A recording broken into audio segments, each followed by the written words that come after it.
جوانی را از جمله بهترین نعمتهای زندگی ما بدانیم.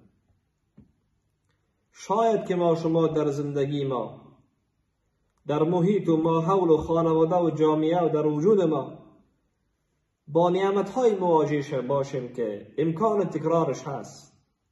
هرچند نعمتهای پروردگار در وجود ما اگر بشماریم شماریده نمیتونیم در زندگانی ما. الله متعال میفرماید و ان تعدوا نعمت الله لا تحصوها، اگر شما نعمتهای الله متعال را بشماریم شماریده نمیتونیم.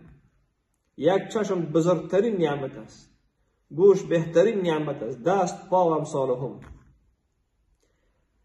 بعضی نعمتهایی است در زندگی که تکرار نمیشه و جوانی از همین نعمتهای بزرگ الهی است. بهترین فرصت است بر جوانان عزیز.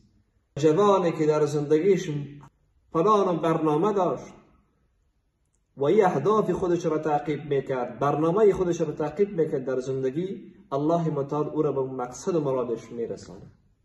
جوانی که در زندگیش هدف نداشت، برنامه نداشت و این نعمت را و این فرصت را هدر داد، ادی استفاده نکرد، 100% ندامت و پشیمانی دارد. قدری نعمت را شما از کسانی پرسان بکنین که از این مرحله یک بار گذشته. از کسانی پرسان کنین که هم استفاده کرده و هم نکرده.